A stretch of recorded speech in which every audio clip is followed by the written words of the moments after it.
Mary Poppins es un personaje ficticio y la protagonista del libro de P.L. Travers, Mary Poppins y todas sus adaptaciones. Es una niñera inglesa mágica. Ella llega en el viento del este a la casa de los Banks, en Londres, donde se hace cargo de sus hijos y les enseña valiosas lecciones con un toque mágico. Es una niñera inglesa por excelencia. Mary Poppins es una ligeramente severa pero cuidadosa mujer, quien usa la magia y el autocontrol para cuidar a los hijos de los Banks. Es usualmente identificada por su gran sombrero y su paraguas que siempre lleva con ella en todas sus salidas. Es amable con los niños, pero puede ser firme cuando sea necesario. Es prácticamente perfecta en todo. P.L. Travers fue muy estricta acerca de la apariencia de Mary Poppins en las ilustraciones de la novela, trabajando cercanamente con la ilustradora Mary Shepard para crear una imagen del personaje. Probablemente ella basó la apariencia de Mary Poppins en la de una muñeca holandesa, alta y huesuda, con cabello corto negro, ojos azules grandes, una nariz despreocupada y una boca fruncida. La novela Mary Poppins fue llevada al cine por Disney, donde fue interpretada por Julie Andrews. También es bastante severa, pero al mismo tiempo más gentil, alegre y cuidadora de los hijos de los Banks. La película de Disney, que es un musical, está ambientada en una casa de Londres de principios del siglo XX. Y cuenta la historia de una niñera que acude a socorrer a una familia de clase media alta. El padre está obsesionado con un ascenso social y los hijos Jane y Michael pretenden llamar su atención a toda costa. El objetivo de este video no es hacer una comparación entre el libro y la película, sino hacer una introducción para luego empezar a leer el libro. Dicho esto, los invito a escuchar el primer capítulo. Capítulo 1. El viento del este. Si queréis encontrar la calle del Cerezo, lo único que tenéis que hacer es preguntar al guardia que hay en el cruce. Cuando lo hagáis, se ladeará un poco el casco, se rascará pensativamente la cabeza y señalando con un enorme dedo enfundado en un guante blanco, os dirá: la primera a la derecha, luego la segunda a la izquierda, después otra vez a la derecha y ahí está. Buenos días. Y podéis estar seguros de que si seguís al pie de la letra sus instrucciones, ahí estaréis, en plena calle del Cerezo, con su hilera de casas a un lado, el parque al otro y en medio los cerezos que bailan mecidos por la brisa. Si andáis buscando el número 17, y lo más probable es que así sea, pues todo este libro trata precisamente de esa casa. Bien pronto lo encontraréis. En primer lugar, porque es la casa más pequeña de toda la calle y además porque es la única que está un tanto destartalada y a la que no le vendría nada mal una buena mano de pintura. Ocurre que el señor Banks, su dueño, le dijo un día a la señora Banks que podía tener una casa bonita, limpia y cómoda, o 4 hijos, pero no las 2 cosas, porque no se lo podían permitir.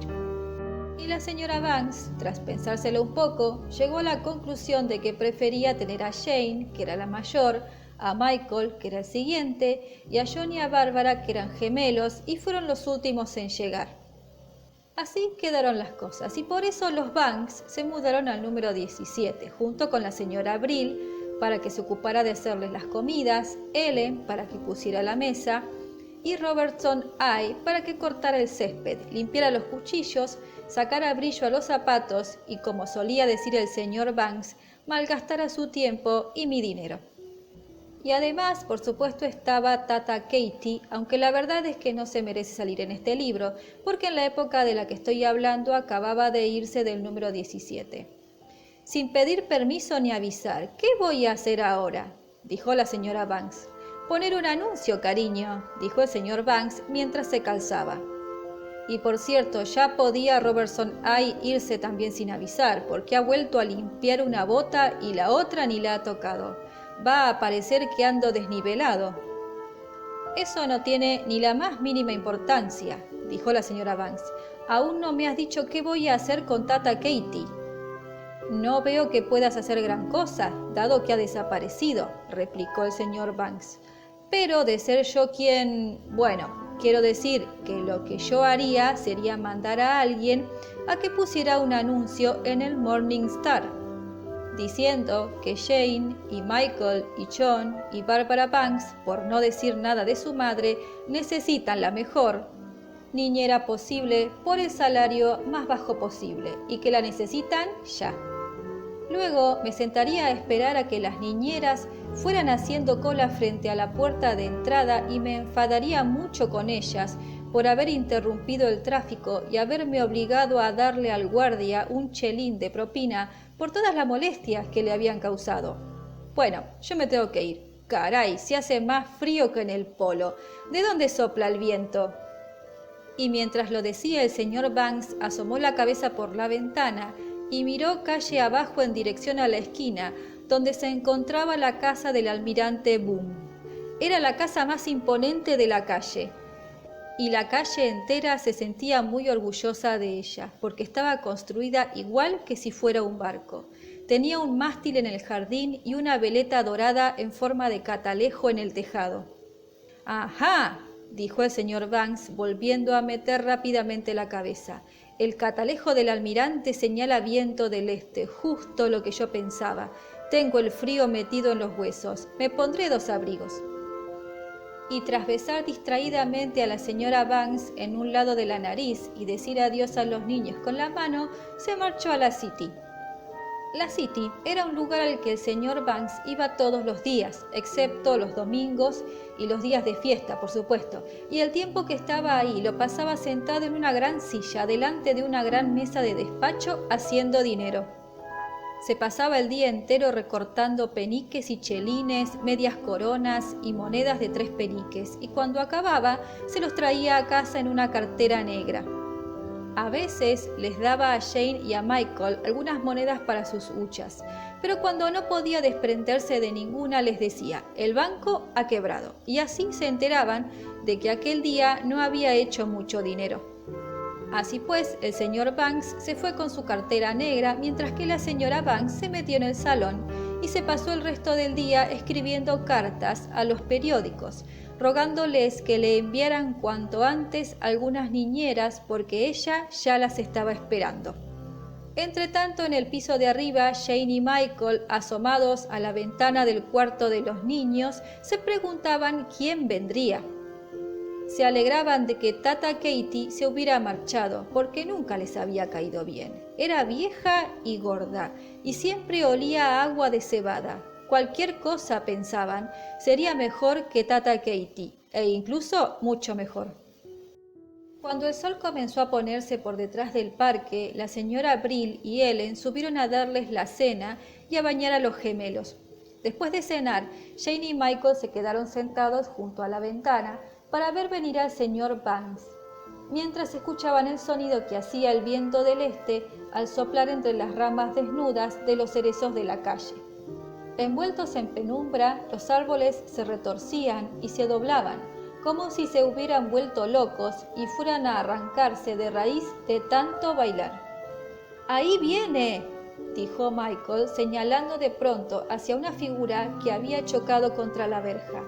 Jane trató de distinguir algo en medio de la creciente oscuridad. «Ese no es papá», dijo. «Es otra persona».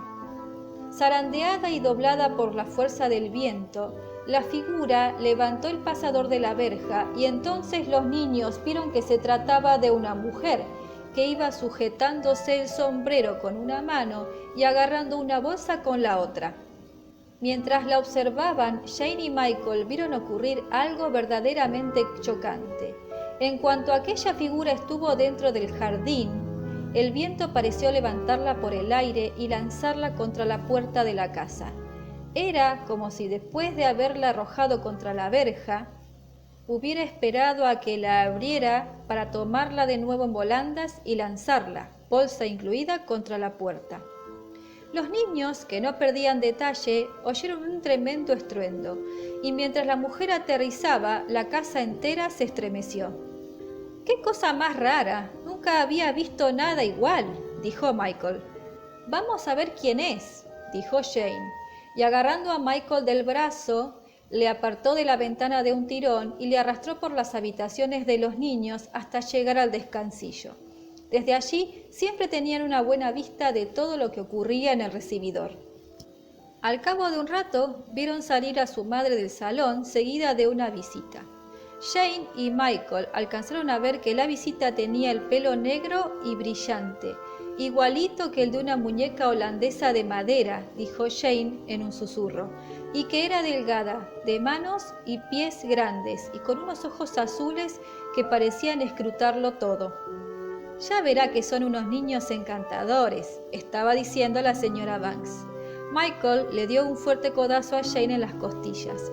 Y que no dan ninguna guerra, prosiguió la señora Banks con un tono dubitativo, como si ella misma no se creyera lo que estaba diciendo.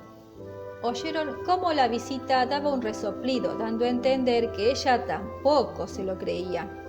En cuanto a sus referencias, continuó la señora Banks, tengo por principio no dar nunca referencias, dijo la otra mujer con tono firme. La señora Banks la miró fijamente. ¿Creía que era lo habitual en estos casos?, dijo. Quiero decir que tenía entendido que siempre se hacía. En mi opinión se trata de una idea anticuada, muy anticuada, completamente desfasada, por así decirlo. La oyeron decir con voz severa. Pues bien, si había algo que a la señora Banks no le hacía ni pizca de gracia, era que la tuvieran por anticuada. Simplemente no lo podía soportar. Así es que se apresuró a decir, está bien, no tiene ninguna importancia. Si se lo pregunté fue por si acaso usted lo prefería. Las habitaciones de los niños están en el piso de arriba.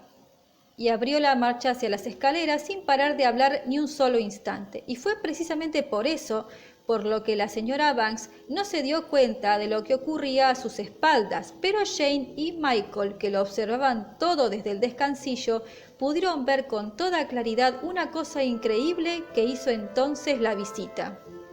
Como es natural, siguió a la señora Banks escaleras arriba, pero no lo hizo de la forma acostumbrada. Agarrando su enorme bolsa con ambas manos, se sentó en la barandilla y con mucho garbo se deslizó hacia arriba y llegó al descansillo al mismo tiempo que la señora Banks.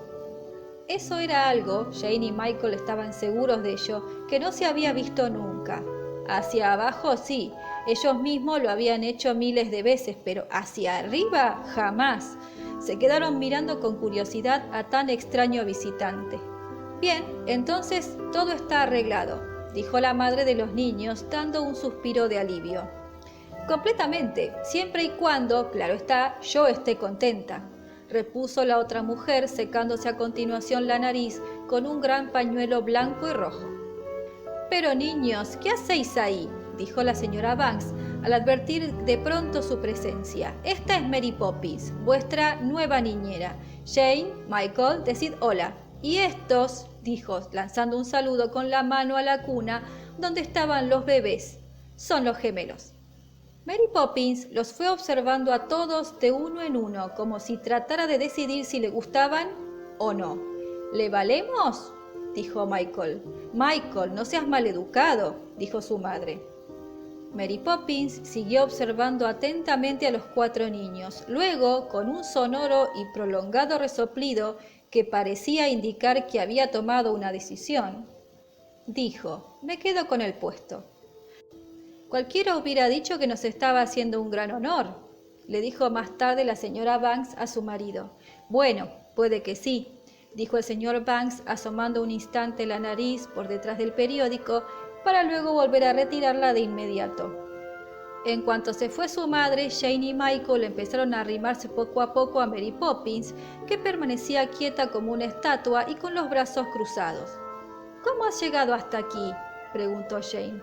Parecía como si el viento te hubiera traído en volandas. Y así es, respondió escuetamente Mary Poppins. Acto seguido, se desenrolló la bufanda y se quitó el sombrero, dejando este último colgado de uno de los postes de la cama.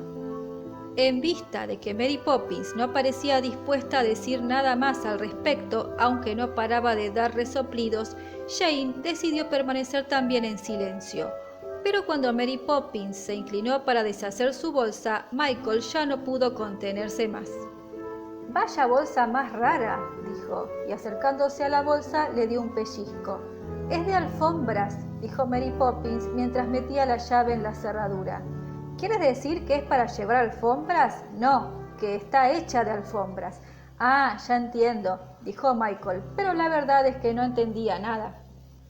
Cuando abrió la bolsa, Jane y Michael se quedaron sorprendidísimos al comprobar que estaba completamente vacía. Pero si no hay nada dentro, dijo Jane. ¿Cómo que nada?, repuso Mary Poppins, incorporándose y mirándola como si se sintiera muy ofendida. ¿Que no hay nada dentro, dices?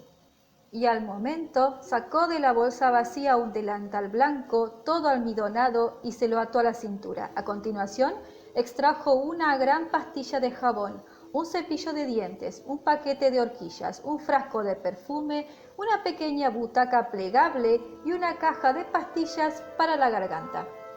Jane y Michael lo miraban todo como hipnotizados. «Pero si yo lo vi», susurró Michael, «estoy seguro de que estaba vacía». «Calla», dijo Jane, mientras Mary Poppins sacaba un frasco bien grande, con una etiqueta en la que ponía «una cucharadita antes de acostarse». El frasco llevaba una cuchara atada al cuello y Mary Poppins vertió en ella un líquido de color carmesí oscuro. «¿Es tu medicina?», preguntó Michael muy interesado. «No, la vuestra», dijo Mary Poppins alargando la cuchara hacia él. Michael la miró un momento y luego arrugó la nariz y empezó a protestar. «No la quiero, no la necesito, no me la voy a tomar». Pero Mary Poppins tenía los ojos clavados en él y en ese preciso instante Michael se dio cuenta de que era imposible mirar a Mary Poppins y desobedecerla. Había en ella algo extraño y asombroso, algo que daba miedo y a la vez resultaba la mar de emocionante. La cuchara se le acercó un poco más. Contuvo el aliento, cerró los ojos y tragó. Un sabor delicioso le inundó la boca, rebañó con la lengua por dentro y al tragárselo del todo se le iluminó el rostro con una sonrisa de felicidad. «¡Helado de fresa!», dijo extasiado. «¡Más, más, más!». Pero Mary Poppins, cuyo rostro había vuelto a adquirir la expresión severa de antes, ya estaba vertiendo una dosis para Jane. Un hilillo de tonos plateados, amarillos y verdosos cayó en la cuchara. Jane lo probó. «Refresco de zumo de lima», dijo, relamiéndose de gusto. Pero al ver que Mary Poppins se dirigía hacia los gemelos con el frasco, salió corriendo detrás de ella. «No, por favor, son demasiado pequeños, no les sentará bien, por favor».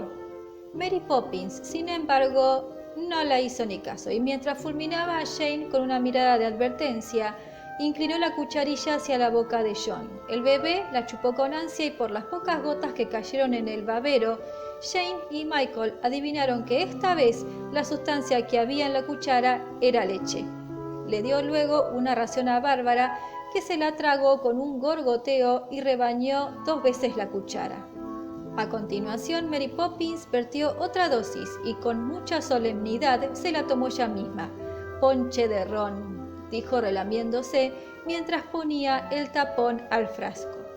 Los ojos de Jane y de Michael estaban a punto de salírseles de las órbitas de asombrados que estaban, pero no tuvieron tiempo de seguir maravillándose, porque Mary Poppins, tras dejar aquel frasco milagroso en la repisa de la chimenea, se volvió hacia ellos y dijo: «Y ahora, corriendo a la cama».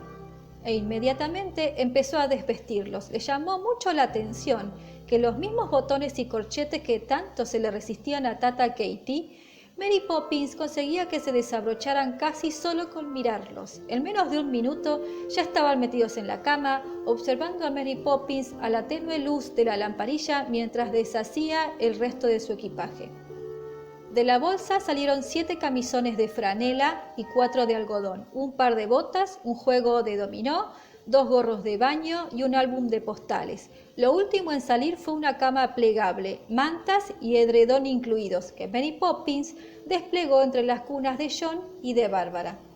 Jane y Michael, acurrucados en la cama, no le quitaban ojo. Todo aquello era tan sorprendente que no se les ocurría qué decir, pero los dos sabían que algo extraño y maravilloso había sucedido en el número 17 de la calle del Cerezo. Mary Poppins se metió por la cabeza uno de los camisones de franela y empezó a desvestirse por debajo, como si estuviera metida dentro de una tienda. Michael, fascinado con la llegada de tan extraña novedad, no pudo seguir callado y la llamó. «Mary Poppins, ¿verdad que no nos dejarás nunca?» Ninguna respuesta surgió de debajo del camisón. Michael no lo pudo soportar e insistió con ansia. «¿Verdad que no nos dejarás?» La cabeza de Mary Poppins emergió por la parte de arriba del camisón. Su cara tenía una expresión feroz. «Si me llega de ahí una sola palabra más, llamo al guardia», dijo con tono amenazador. «Yo solo quería decirte», empezó a decir Michael mansamente, «que nos gustaría que te quedaras mucho tiempo con nosotros». Y se sonrojó y de confundido que estaba, fue incapaz de seguir. Mary Poppins, sin decir ni una palabra, miró primero a Michael y luego a Jane y finalmente dio un resoplido. «Me quedaré hasta que cambie la dirección del viento», se limitó a decir y acto seguido sopló la vela y se metió en la cama.